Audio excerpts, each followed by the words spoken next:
All right, shalom, shalom, shalom. All praises to the Most High. Yahweh, Bahashem, Yahweh Shai. Shalom to those that are fighting to endure it to the end and that are calling on the true names of the Father in the name of the only begotten Son and truly believe.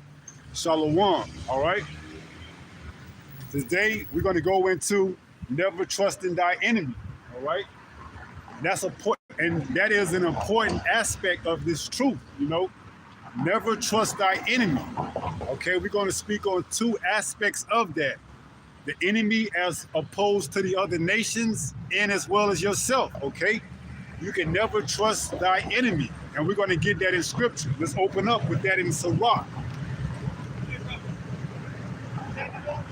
Yeah.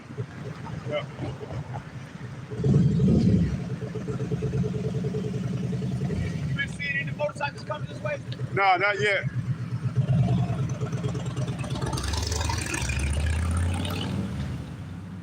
This is the book of Ecclesiasticus in the Apocrypha, also known as the Sirach. It reads chapter 12 and verse 10. It reads, "Never trust thy enemy, for like as iron rusteth, so is his wickedness." So just like iron rust, which is inevitable, so is the enemy wickedness, okay? And then trusting in him or yourself, it can lead to what? It can lead to catastrophe, it can lead to your downfall, and eventually lead to your demise, okay? So never trust thy enemy. So let's read that again. It says, Ecclesiasticus are known as Sirach in the Apocrypha, chapter 12 and verse 10.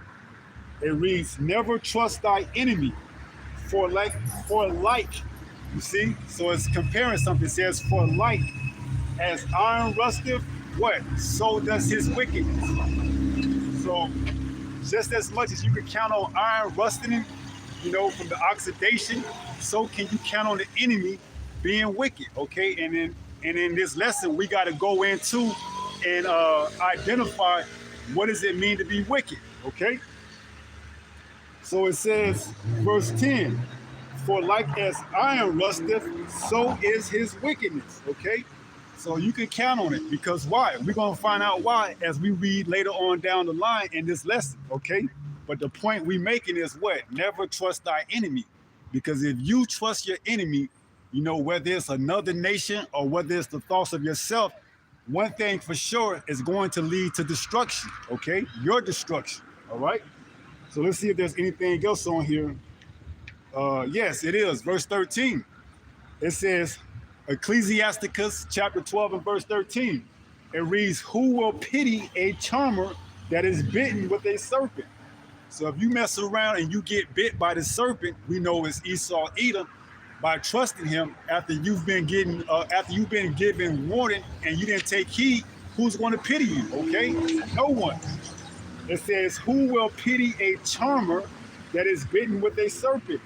Right, because a charmer is one that think that they could charm or lure a serpent into sleep by playing different melodies in different tones, okay? Enough that they could what? Pat him on the back of his head or kiss him or do something like that. But who's going to pity him if that serpent turn around and bite him? No one, all right? It says what? "Or any such as come nigh wild beasts," and that includes other wild beasts such as what? Bears, lions, but it also represents other nations, okay? So Esau is that serpent that's charming, that's subtle, that can easily rock you to sleep or lower you to sleep by what? Trusting in him. But not just him, you got other wild beasts or other nations, okay? You got bears, you got leopards, you got eagles, so on and so forth, man. If you get bit by one of those other wild beasts, who's going to pity you? Because you've been told and you've been warned forehand not to trust thy enemy, okay? And if you go off on your own tangent and trust them and do whatever you think is right for yourself, nobody's going to pity you at all because you've been fairly warned, okay? So let's read that again. Ecclesiasticus chapter 12 and verse 13. It says, "Who will pity a charmer that is bitten with a serpent? or any such as come nigh wild beasts. Right, and no one, okay? No one's going to pity you because why?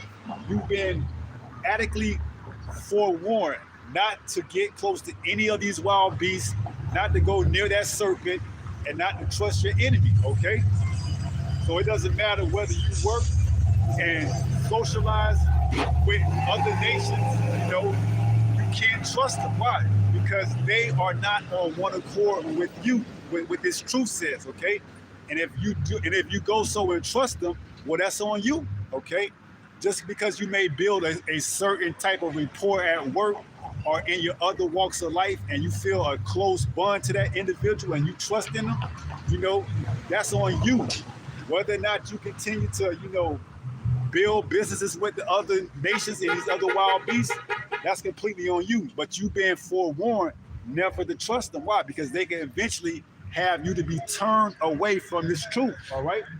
And when you turn away from this truth, you open up yourself for all type of instructions, okay, and judgments as well, all right?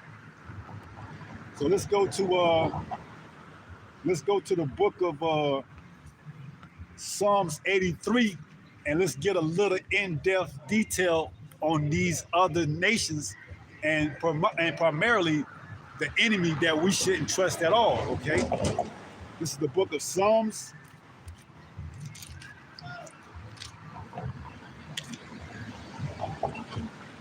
'83.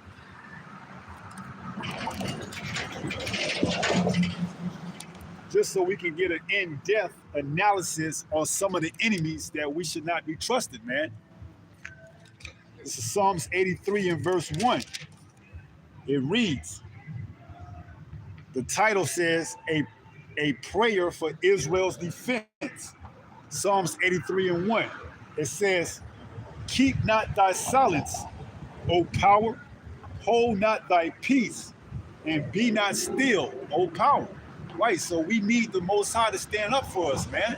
Because without Him defending us, hey, we will be, bitten, devoured, swallowed up, never to be heard of again. So that's why we continuously praying to the Most High through our Lord and Savior Yahushua to keep delivering us, okay? Because we need that salvation, we need that peace, okay? And we can't get it without Yahweh Bahashim Yahushua, all right? Without this word, without us returning back to this word, we wouldn't know who our enemies were, we wouldn't know what to expect, and we wouldn't know where to be heading to, okay? So let's read that again. Psalms 83 and verse 1. Keep not thy silence, O power. Hold not thy peace, and be not still, O power. Verse 2. For lo, here it is, thy enemies make a tumult, okay? What did we start out with? Never trust thy enemies, okay? So here we have a list that we're getting ready to go into, and the enemies that make a tumult, okay? They are confederate or in cahoots with what? Keeping you in the dark of who you are, your nationality, and the way back to salvation, all right? So it says, verse 3, they have taken crafty counsel. Well, you know what? Let me jump up back up to 2. Psalms 83 and verse 2. It reads, for lo, thy enemies make a tumult, and they that hate thee have lifted up their head. Right. That's why you can't trust thy enemies or trust thy enemy, because why? They hate the word of the Most High, okay? This word wasn't given to any other nation of people other than the Israelites, okay? You so-called blacks, Latinos, and Native Americans, all right? That's why you can't trust thy enemy, all the other nations, but particular Esau, Edom, the serpent, man, because out of all the other nations, the serpent is the most subtle of them all, man, all right? He'll bite you, and there's no antidote outside of this truth, all right? For the longest, those of us that were in the truth now before coming into the truth, we were under that spell, that venom of the serpent, okay? Its venom was working its way throughout our bloodstream, our course, okay? But now that we have the antidote in this truth and we've been fully revived or on our way to be fully revived, we understand that we can no longer trust the enemy again, okay? Like the old saying goes, fool me once, shame on me. fool me twice, no, fool me once, shame on you, fool me twice, shame on me, okay? So we've been warned and we've been opened up to know that what? We can't fall back into the sleep that we were in before and therefore opening up ourselves to be struck by this serpent again. So let's go on and read verse 2. For lo, thy enemies make a tumult, and they that hate thee have lifted up the head. Right. So they that hate thee have lifted up the head. They have gotten ahead of us, and we have become the tail, and they have become the head. Right. And so much that we don't even know who we are. All right. And that's a curse, man. That's part of the curses that we under. Verse 3. Psalms 83 and 3. They have taken crafty counsel against thy people. Right. So they were all in cahoots or together and putting us in the state that we are in by taking crafty counsel. Okay. This wasn't all done by Esau Edom. No, they were all in cahoots together, but spearheaded by Esau Edom. All right. It says what? And Esau Edom is the so-called white man. It says they have taken crafty counsel against thy people and consulted against thy hidden ones. Verse 4, Psalms 83 and 4. They have said, come and let us cut them off from being a nation, that the name of Israel may be no more in remembrance. And they did so much so that they gave our name and our heritage to another nation. Talking about Esau and the other nations. They came together and took our heritage and our culture and stripped it from us and gave it to another person, which is Esau, okay? And that was in 1948, if I'm not mistaken, in the Belflor, what is it called? The Belflor documentation, okay? When the city of Israel was made a state, and now they get all the benefits, okay? When those people aren't the true people of that land, okay? But that's all pursuant to prophecy. They're only over there to fulfill prophecy, you see? They got to be in that land, all right? So it says, oh, that's what it was called, the Belflor Declaration. That's what it was in 1948, the Belflor Declaration. So it says, verse 4, they have said, come and let us cut them off from being a nation, that the name of Israel may be no more in remembrance. Right. So they took us out of our land. Well, they drove us out of our land to the interior of Africa and the west parts of Africa, and then they gathered us up and sold us to all the other parts of the earth, you know, where then we would take on the identity of the other nations and lose our identity. But in doing so, they had to fill that land with somebody. So when we wake up, you know, we wouldn't believe that, you know, we were the people of that land. Because if we woke up and we saw that land empty, then we would know something was up. So what did they do? They took, you know, the Amalekites, the 1948ers, and they put them in that land, okay? They gave them our name, all right? They gave them our culture, our heritage, okay? They was all in council and confederate against what? Making us to no longer remember who we are, all right? And for the longest, that plan was working, all right? For the longest, that plan was working until we woke up, okay? Pursuant to prophecy. Now it says, verse 4, they have said, come and let us cut them off from being a nation, that the name of Israel may be no more in remembrance. And for the longest, it worked, man. For the longest, it worked, all right? It says, for they have consulted together with one consent, you see? So they were all on the same accord that, hey, it would benefit not just you, but all of us if we was to take them, separate them, divide them, keep them far away from their power so that we can be in rulership, all right? And every nation has had us under captivity through their times, okay? That's why we're telling you, never trust thy enemies, man, okay? No matter how long, no matter how well you get along with a co-worker at your job or what have you, they only there because you in a lower state, okay? You in a lower state. That's why they can smile and be friendly with you and talk, you know, sports at the water cooler with you. Because you as a prince, as a priest, as a king, you in a lower state, you in the servant state, okay? They glad to be, on the same level or above as you, okay? Because why? They know that initially we were the head and they were the tail, okay? But now we have become the tail and they're the head, okay? Pursuing the prophecy and the curses, Deuteronomy 28. So it says, verse 4, Psalms 83 and verse 4. They have said, come and let us cut them off from being a nation, that the name of Israel, which is Yasharallah, may be no more in remembrance. Okay? Verse 5. For they have consulted together with one consent. You see, so they were all on the same page that it would benefit everybody outside of Israel to come together to take us and to have us to remember who we were no more. It says, for they have consulted together with one consent. They are confederate against thee. Okay?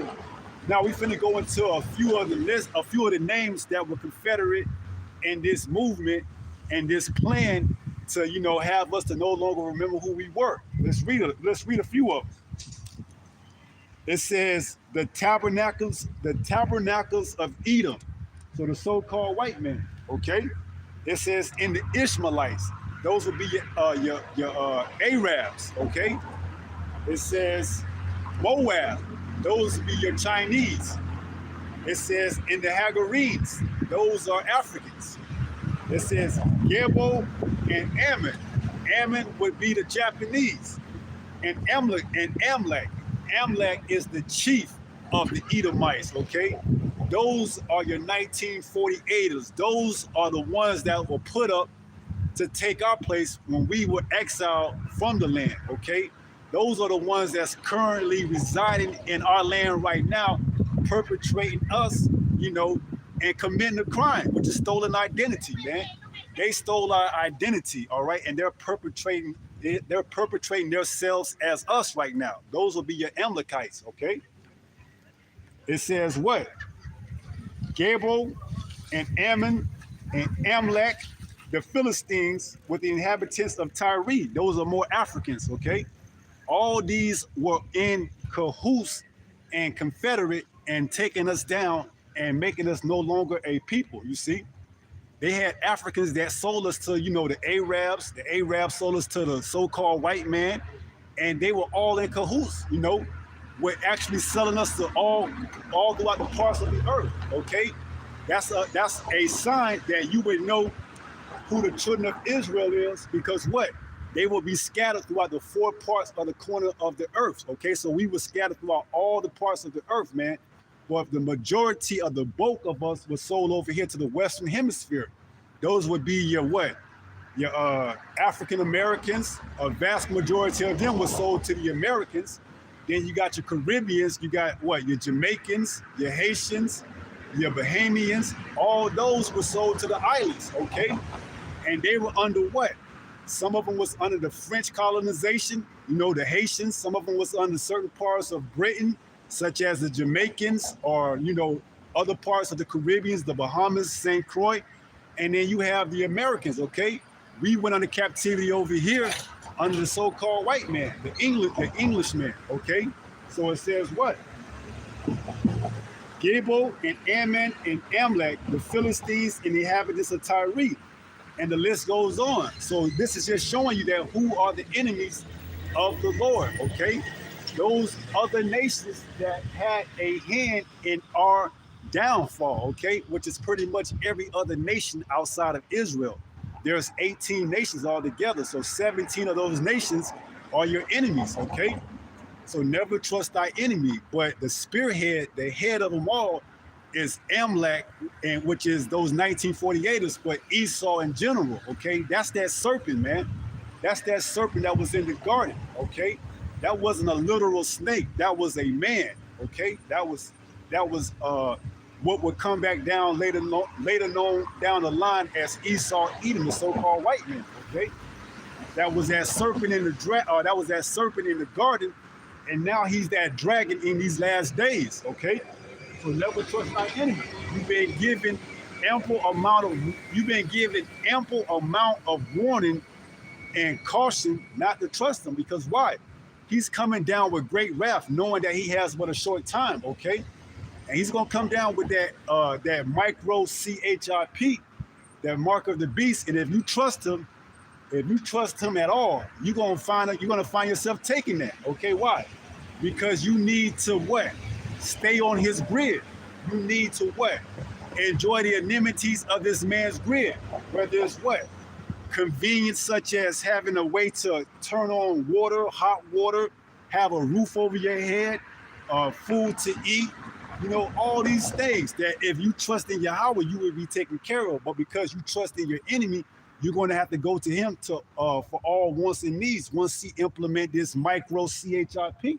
You see, that's why we giving you a far in advance warning of this. Okay, so you can't say you didn't know once this takes place, and it will take place. Because why? We in those last days, whether you know it or accept it, we are in those last days right now.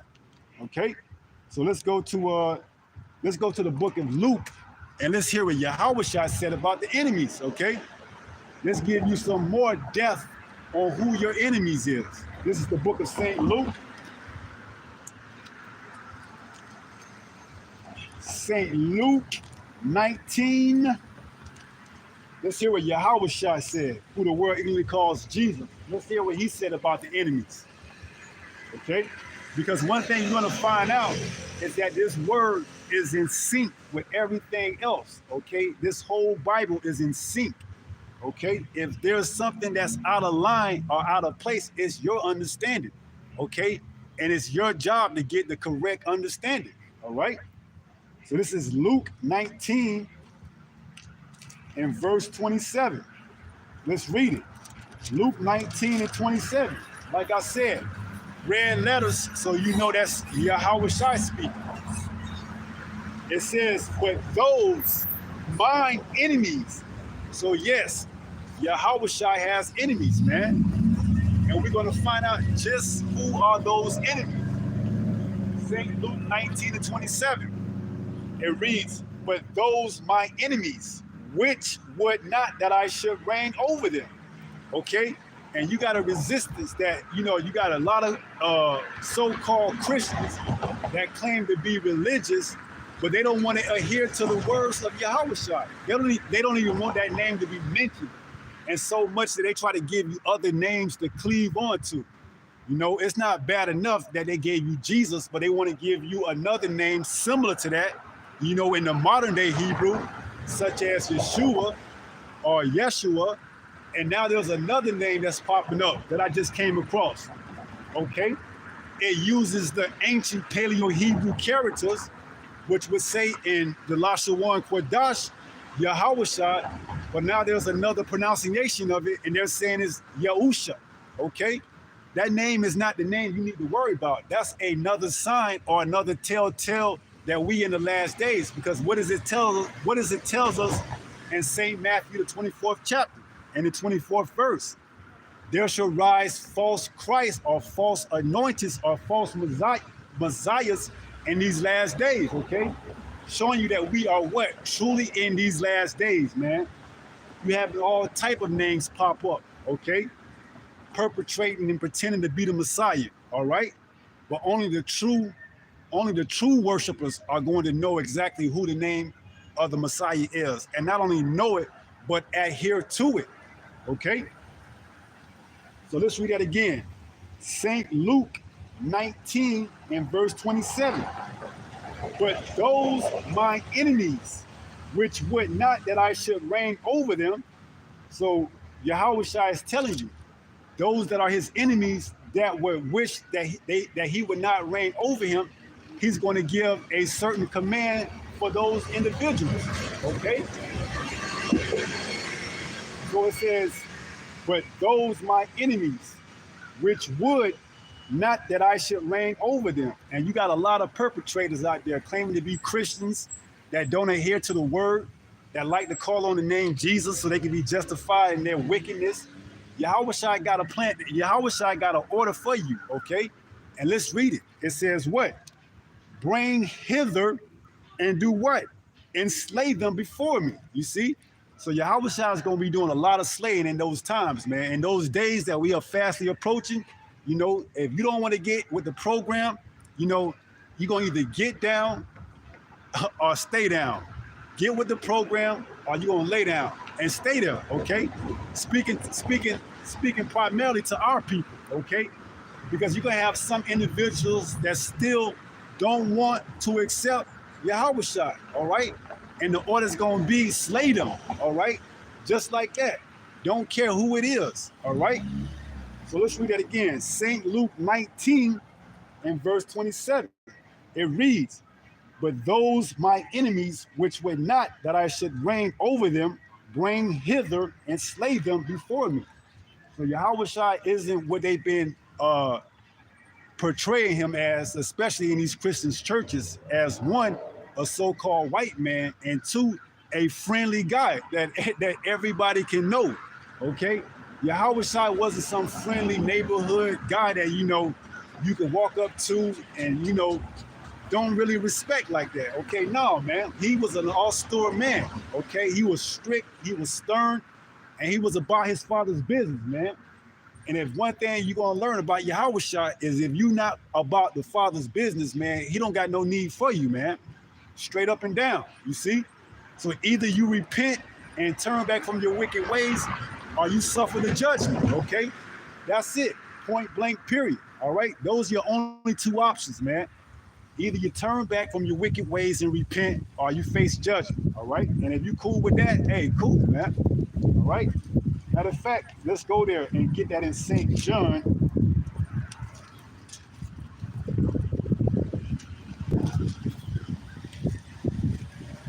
I believe it's chapter 4.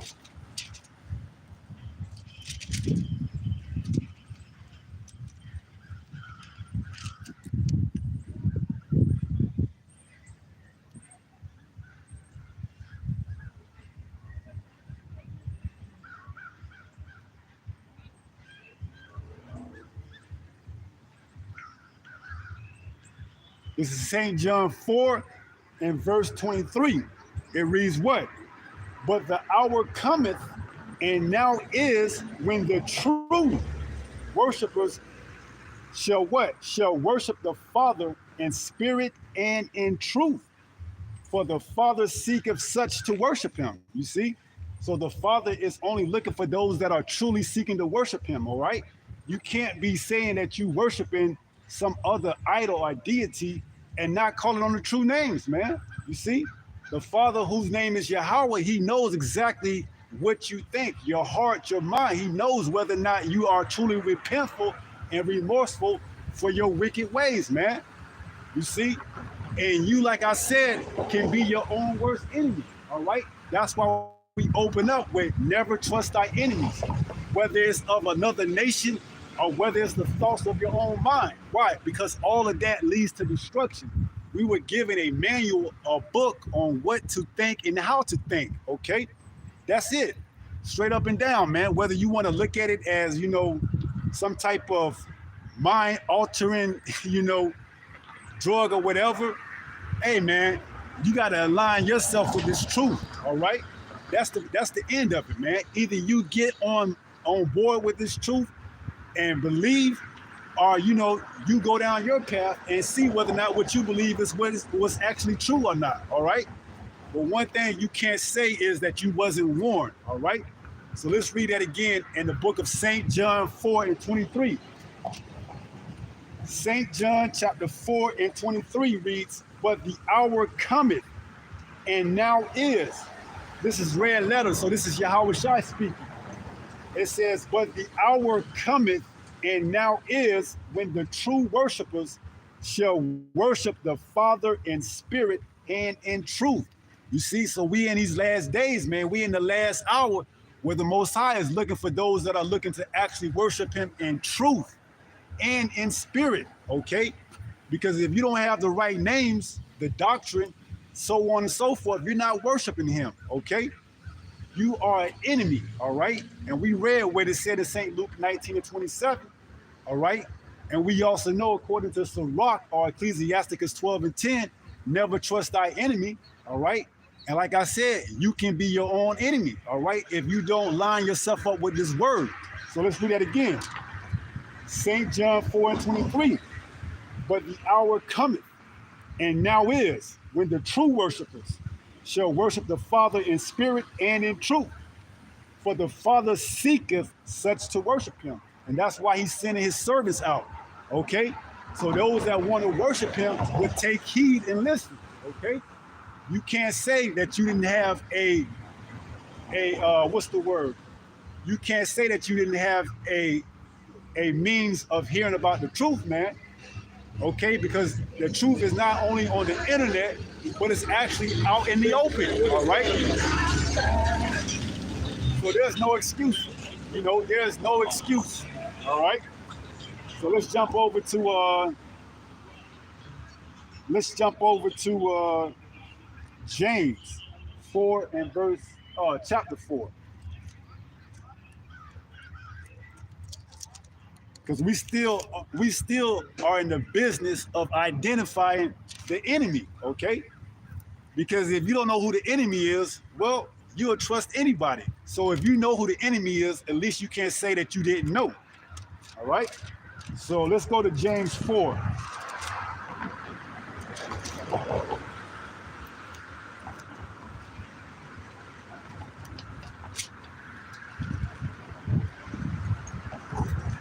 This is the book of James, chapter 4, and verse 4. It reads, you adulterers and adulteress, okay? And what is an adulterer and an adulteress? That's somebody who commits fornication, that sleeps with another married man's wife, or the other way around, okay? And we were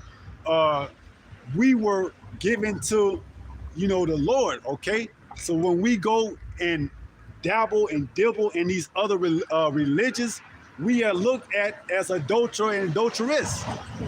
So it says James 4 and 4. Ye adulterers and adulteress, know ye not that the friendship of the world is enmity with the Most High? Right. So friendship meaning what?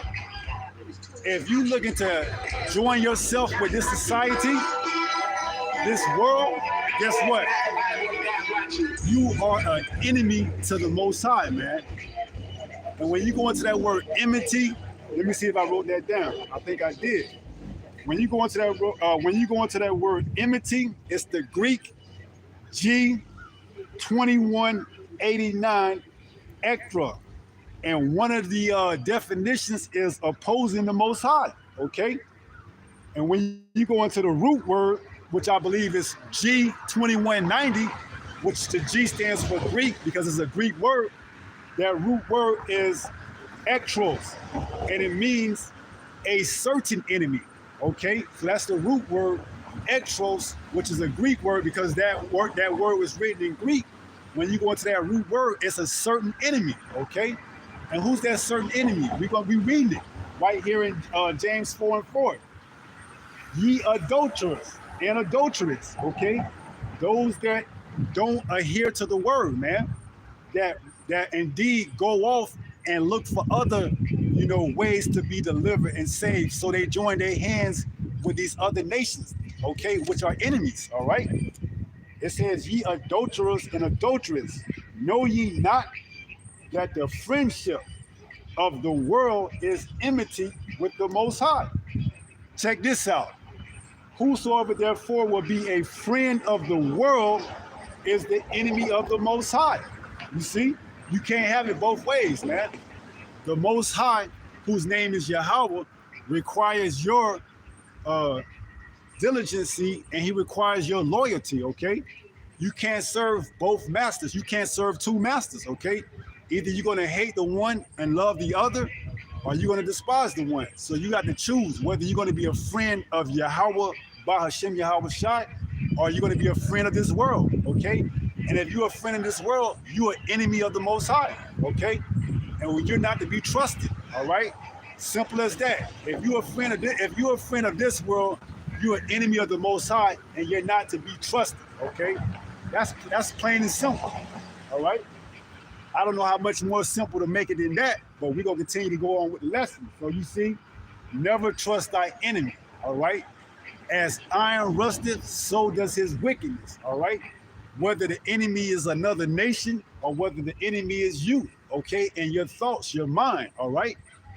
So let's jump over to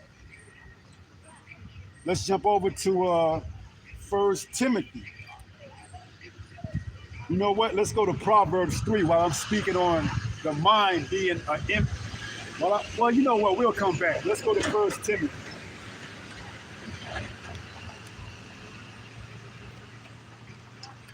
This is First Timothy.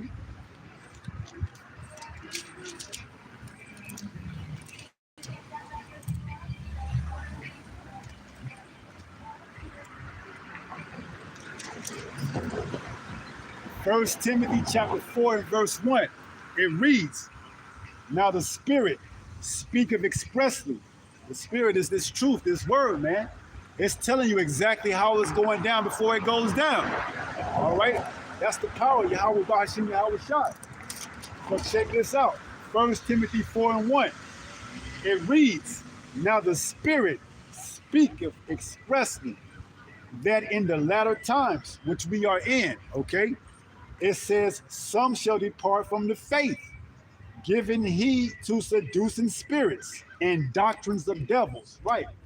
So some, even though they have heard the truth and received it, are going to give heed to what? Other philosophies, other doctrines, other, nations, religions, so on and so forth. Why? Because they have trusted the enemy, all right? They didn't take heed. And listen, when we tell you never trust thy enemy, it means never trust thy enemy, all right? No matter how long, no matter how well you get along with some other nation, or you want to be part of their culture, eat their food, be what they would call established in that you are well-traveled, well-diverse, you practicing other type of religions and philosophies, that's all going off, man. And in doing so, you have just made yourself an enemy of the Most High. So what does it say? 1 Timothy 4 and 1. Now the Spirit speaketh expressly that in the latter times some shall depart from the faith. Right. So you got some individuals that know who they are, that once called on the name of Yahweh, Yahweh Shai, but because they trusted the enemy, and the enemy, like I said, can not only just be another nation, but it could be your own self, your own thoughts, all right? That's why we got to be brainwashed and taught again in this truth, okay? You got to take all the ways that you learn of this world and wash them away and get clean in this truth. Like it says, wash me, make me clean, all right? I believe that's Isaiah 1. So you got to put on a whole new spirit, man. You got to put on the spirit of this book, this Holy Bible. And in doing so, the Holy Spirit will begin to sup with you. All right? So like I said, some that has been in the faith, have not given heed and taken, counsel with seducing spirits, okay? Because why? Esau can be very influenced by what? Giving you all type of incentives, okay? Teach this doctrine and you can get the bag, okay? That's why you have to be strong and rooted in this truth, okay? Because if not, you can easily be swayed over to take the bag, all right? All right, so, okay. So if you're not grounded in this truth, hey, you can easily be given over to seducing spirits, all right? So let's check that out. 1 Timothy 4 and 1. Now the Spirit speaketh expressly that in the latter times some shall depart from the faith. And we seeing that right now, man. Those that you would never think 5, 10, 15, 20 years ago would depart and forsake the names is now doing just that, showing you that we are truly indeed in the latter times, all right? It says, now the Spirit speaketh expressly that in the latter times some shall depart from the faith. Why? Giving heed or taking counsel or taking advice to seducing spirits, okay? And when you mingle with these other religions, these other nations, when you start to join hand in hand with them, it's not, it's not a matter of when or how long, but a matter of when you want to actually give over to those thoughts, those ideas, okay? That's why we tell you, man, measure everything according to this truth, all right? This truth is the measuring stick.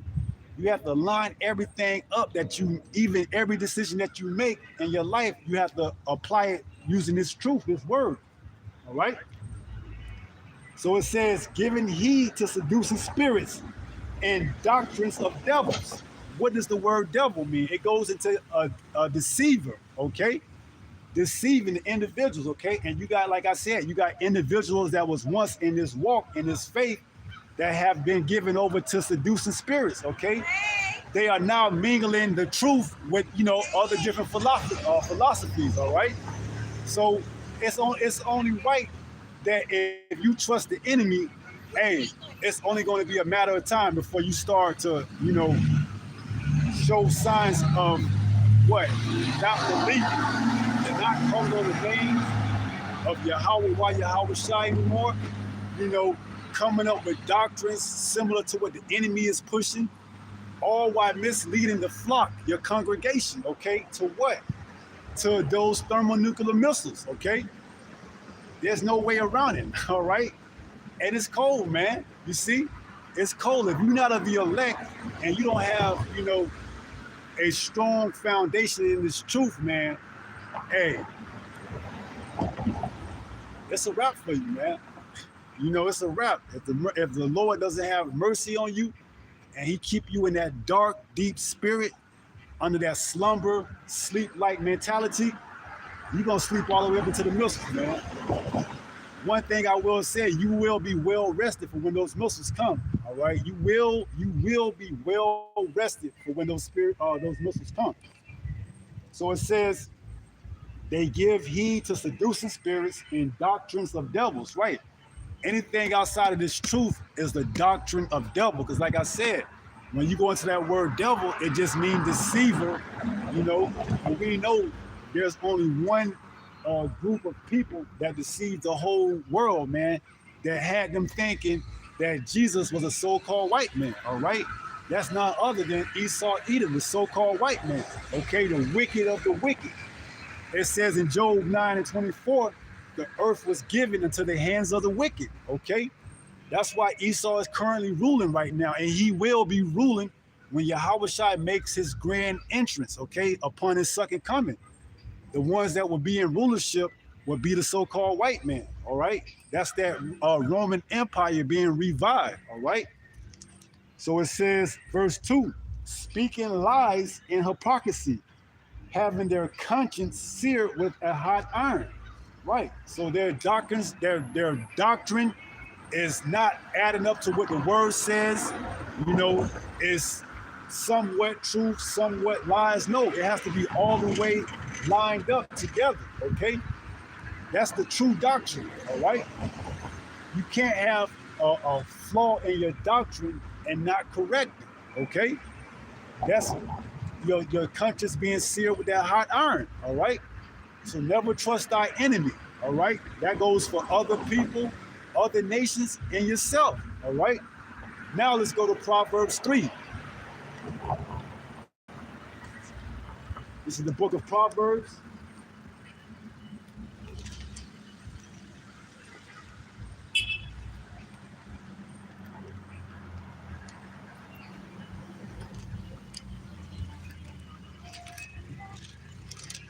The book of Proverbs, chapter 3, and verse 5.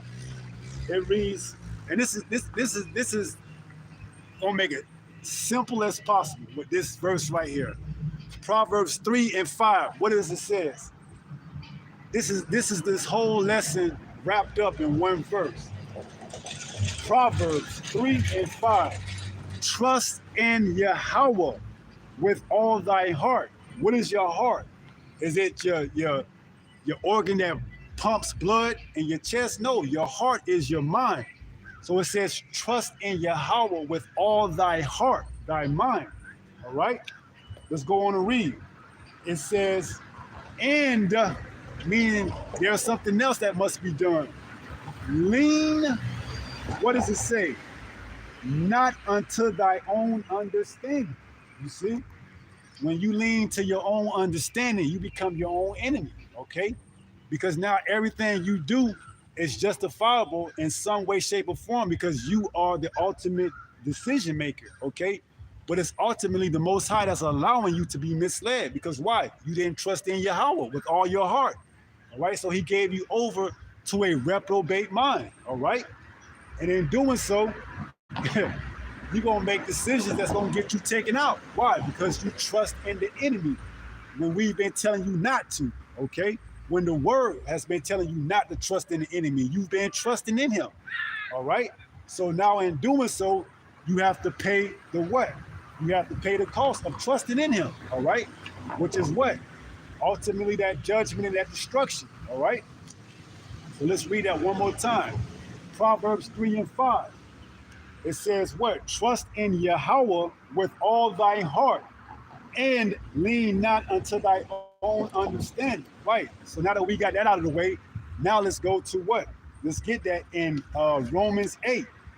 Romans 8, and let's start at verse 5. This is the book of Romans.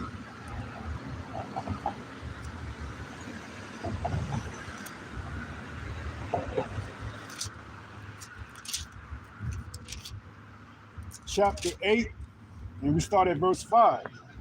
Romans 8 and 5. It reads, for they that are after the flesh do mind the things of the flesh. Right. Now we know ultimately those that are after the flesh do mind the things of the flesh. We know Esau is a carnal man, okay? But for the longest, our people have looked to join ourselves with him, okay? So it says, for they that are after the flesh do mind things of the flesh. But they that are after the spirit, the things of the spirit, right? And Jacob is a spiritual man, okay? You see, that's why we can possess, and we the only ones that have that type of level of faith, all right? Esau doesn't have faith. If Esau had faith, he wouldn't have sold his birthright. And now he's mad. Now he's trying to get back his birthright that he sold because he didn't have faith, all right? He's a carnal man. All right. That's why the Most High hates Esau, man, because the soul that is within him is not upright, is wicked. All right. So the Most High, he hates Esau, man. Romans 9 and 13. Jacob have I loved, but Esau have I hated. And where is that quoted? In the Old Testament, I believe Malachi 1 and 4. Yeah, I believe that's Malachi 4 and 1. Now that I said that, let me get that. I don't want to misquote. So let me go to Malachi.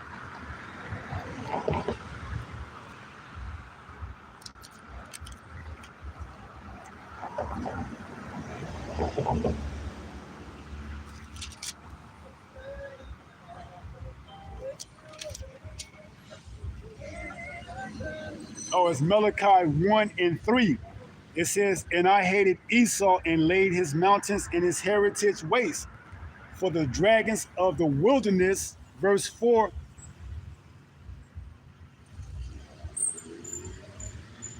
Verse 4, but it's at verse 2, Salakia. Malachi 1 and 2. It says, I have loved you, saith Yahweh. Yet ye say, wherein hast thou loved us? Was not Esau Jacob's brother? Saith Yahweh, yet I love Jacob. Verse 3, here it is one more time. And I hated Esau. That's why you see in Romans 9 and 13, Jacob have I loved and Esau have I hated. Why? Because Esau is a carnal man, okay? He does things after the flesh, all right? He has no faith. Faith is a spiritual thing, okay? Esau doesn't possess that type of, blessing. He's not spiritual, man. That's why the Most High hates him, because the soul that is in him is not lifted up right. Okay, I believe that's Habakkuk 2 and 4. Let's get that. Habakkuk.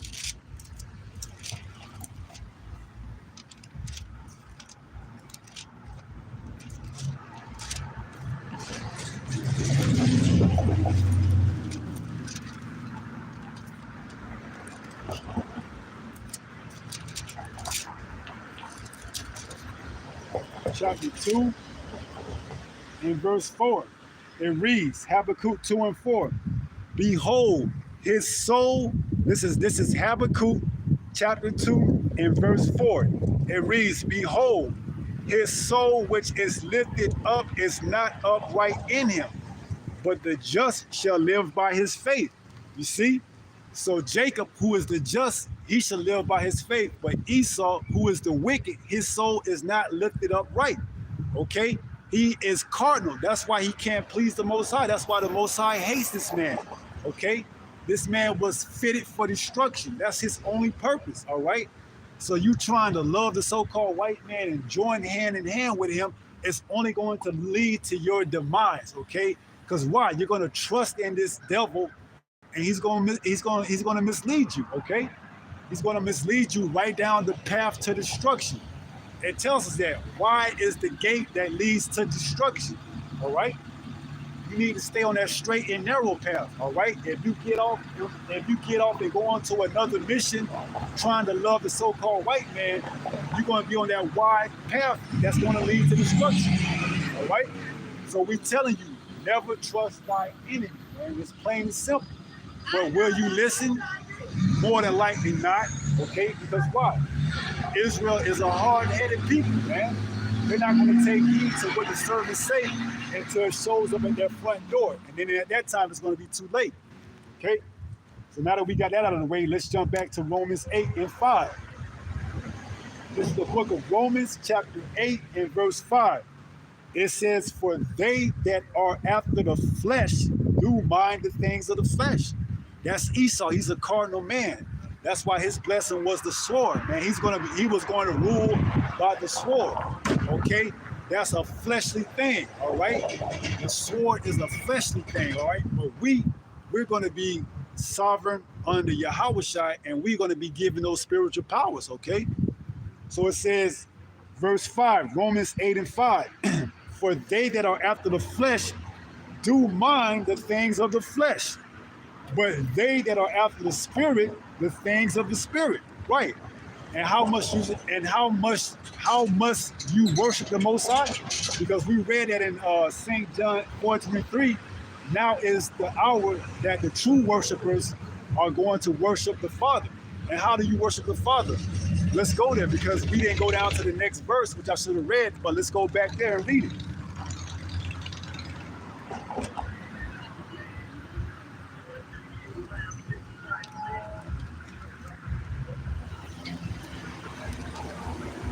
St. John 4, and you know what? Let's just recap 23 so that we can get it in the next verse.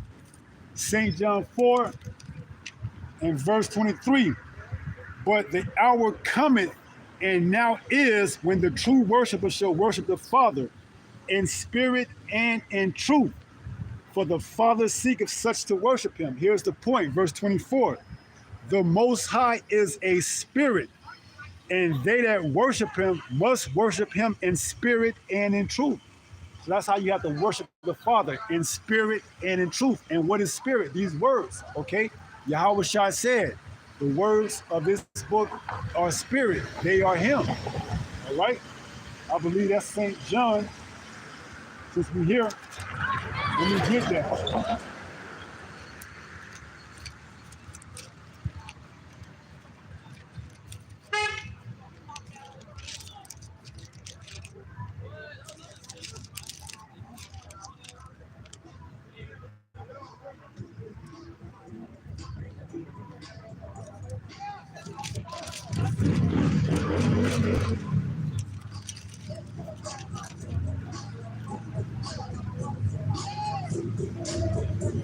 This is the book of St. John, chapter 6.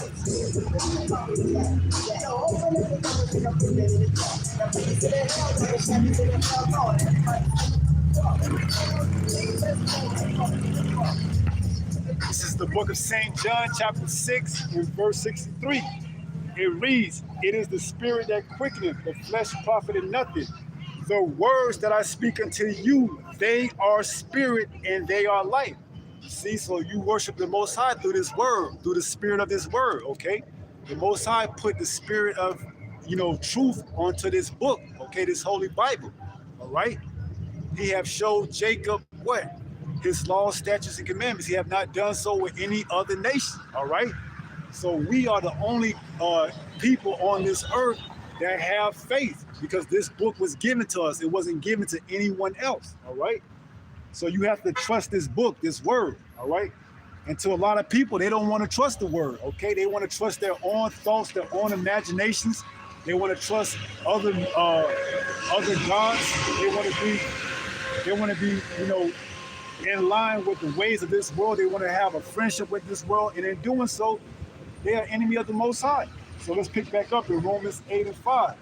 It says, for they that are the flesh do mind the things of the flesh, but they that are after the spirit, the things of the spirit. Here it is, Romans 8:6. For to be carnally minded is death, okay? And that's the wages of sin, which is death. That's why Esau is continuously pushing out this vibration throughout the earth to be carnal, okay? Because why? He wants you in that perpetual state of death, okay? And if you take heed and listen to him, that's going to be your judgment. That's your fate, all right? So it says, verse 6, Romans 8:6, for to be carnally minded is death. So when you follow after the ways of the heathens and the other nations, that's only going to lead to your death. And when you listen to your own thoughts and you don't, filter what you think through this word, hey, you're just leading yourself to imminent death, man. So it says what? For to be carnally minded is death, but to be spiritually minded is life and peace. You see? So when you trust in Yahweh with all thy heart, then you get spiritually peace, or you get, what does it say? It's to be what?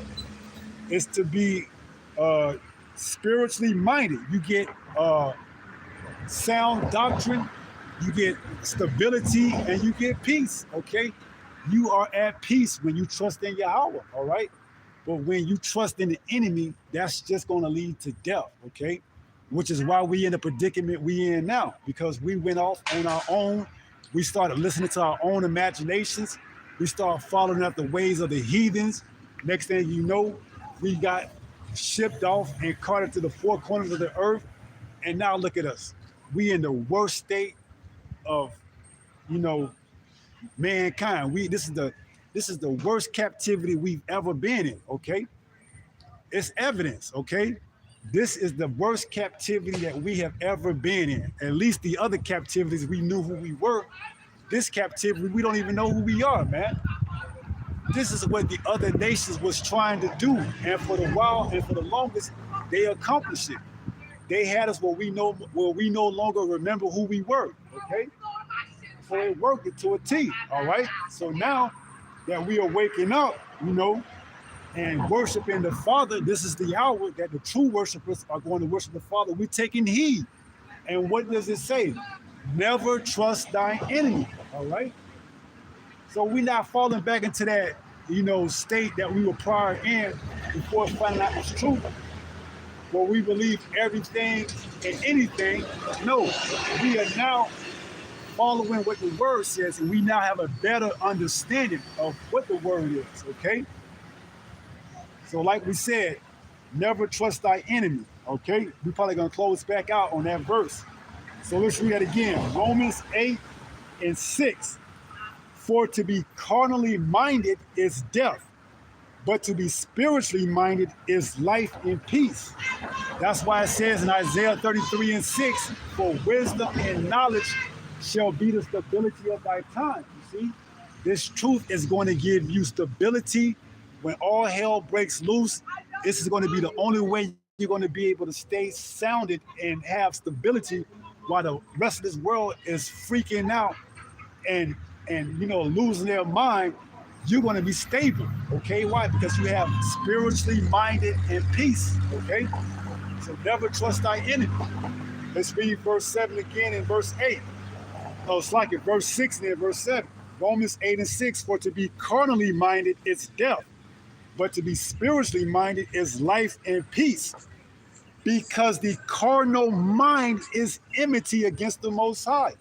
You see, and that's where Esau wants you at. He wants you under his authority, his rulership, his power, so that what?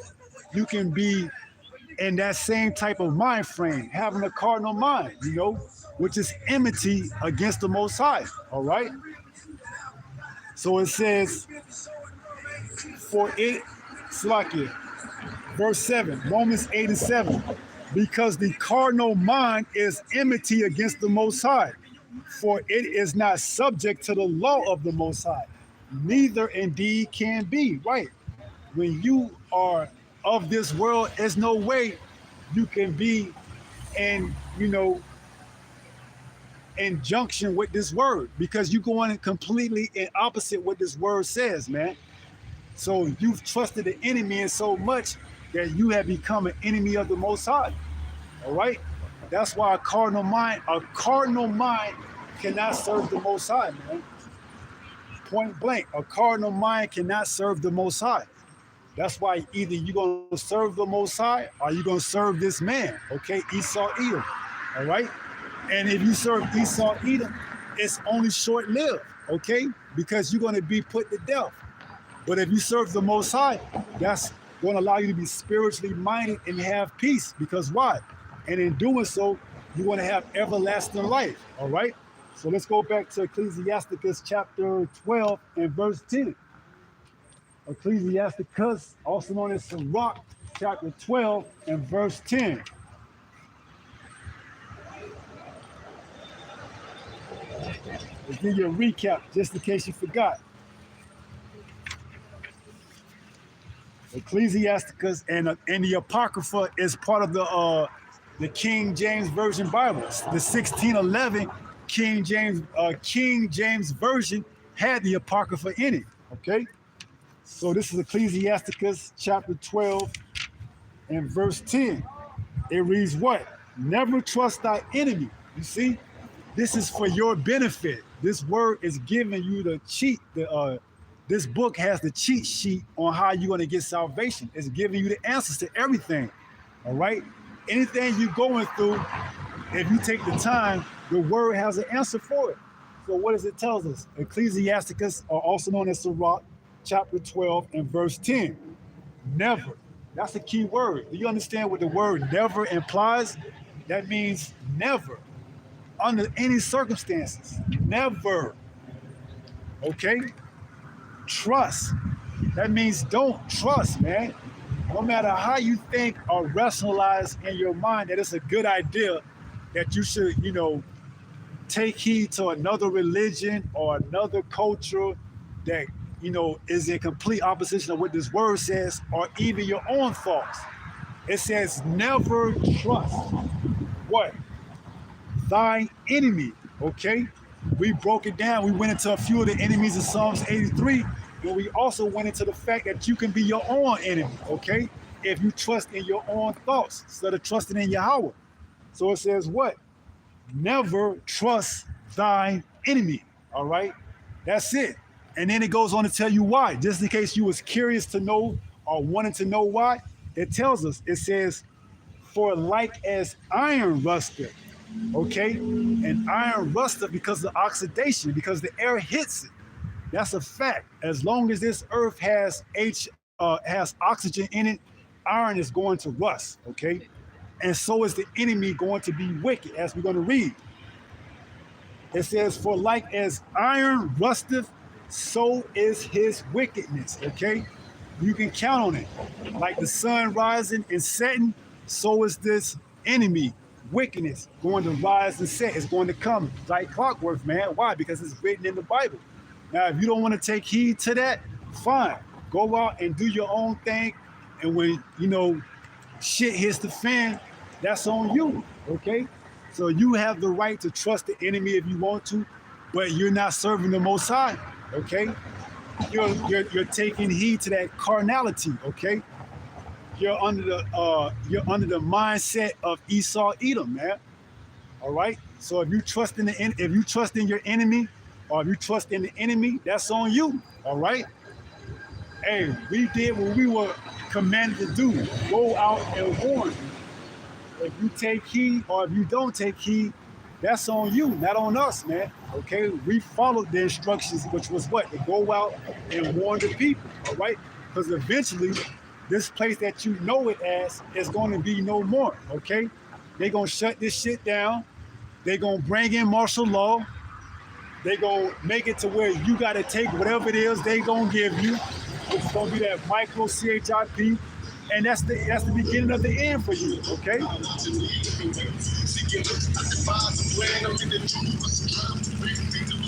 That's going to spell the beginning of your end. When you go down there to whatever detention center it is, and you stick your hand out and you receive that mark because you have no other way to make it, because you trust in the enemy, that's on you, all right? That's on you, man. When you start getting inflicted with all type of boils and plagues because your body chemistry isn't aligning with this strange instrument that they implanted in you, that's on you, okay? And then you're gonna have to further go down and look for more and more solutions to this plague, okay? That's all on you. Why? Because you didn't take heed. You trusted the enemy. And in now doing so, you gotta live with the consequences, okay? So, hey, trust the enemy if you want to. And when it comes for that time, hey, just know you don't have anybody to blame but yourself, okay? Because when the heat was put out and gave plenty of time of notice for you, you what? You went off on your own thing, did your own thing, and now you left to fend for yourself, okay? And for the most part, our people have no idea how to fend for themselves, okay? They don't know how to catch and cook their own food. They don't know what it means to be self-sufficient. And why would they? Esau has given them so much in this captivity that he pretty much stripped their independence. And now they completely rely on him, this system, all right? So they have to trust in him, all right? Because why? They don't trust in Yahweh, all right? So Esau got it right where he wants them, man. And Esau know for the most part, they're not going to turn back from their wicked ways, man. He giving them too much freedom, liberty to be ninjas, okay? If you got freedom and liberty to do whatever the hell you want, why would you want to come under guidance and rulership? You wouldn't, okay? Unless you're called by the Most High, all right? Because you understand the pending doom that's coming, all right? Outside of that, you just gonna continue to be a ninja, man, all right? Doing what ninjas do, all right? So up until those missiles come, you know, hey, they ain't gonna trust. And even through certain parts of the earth that aren't touched by the missiles, they ain't gonna trust. That's why they're gonna have to be brought to Yahushua and be slaved. That's why Yahushua, when the 144,000 come back down from the chariots, you know, they're gonna have to put a lot of Israelites, you know, down, man, that don't want to get down with the rulership of Yahushua. All right? There's gonna be a lot of slaying in those days, man. In that day, it's gonna be a lot of slaying, all right? So continue to be rebellious, you know, and hard-headed as you want until all hell breaks loose. And then it's gonna be too late. You see? It's going to be too late. So, you know, that was the point of the lesson, to give you warning in an ample amount of time so you can't say you didn't know, you know, because make no mistake about it. Hey, Esau is getting ready to roll with whatever he got, whether he wants to come about bringing the end of this rulership by a way of a global crash or some type of pestilence or some type of civil unrest or whatever, or a combination of them all, man.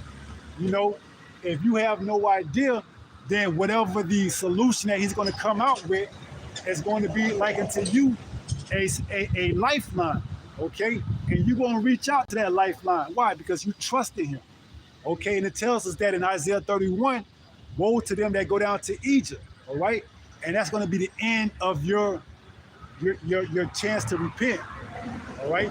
Once you put your hand out and receive that mark in your right hand or in your forehead, that's it. That's the end of your mercy, your grace, all right? Now, some may say, well, I can just take that device out of my hand. Well, you do it. You go ahead and do what you want to do, all right? If you want to play that type of, you know, devil advocacy where you want to try to see if you can put the mark in your hand and take it back out and don't, show any signs of effect or side effects, well, go right ahead and do it, okay?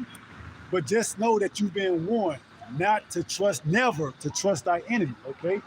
And then you doing that shows that you trust in the enemy, which is your own self, okay? You are leaning on your own understanding, which is going to lead to destruction. Like I said, wide is the gate that leads to destruction, all right? So if you trust the enemy or you trust yourself, that's on you, all right? So we're going to finish up and wrap it up and give all praises to Yahweh, Bahashem, Yahweh Shai, right? Until the next time, if it be the Lord's will, stay strong, stay in the faith. We almost home. Shalom.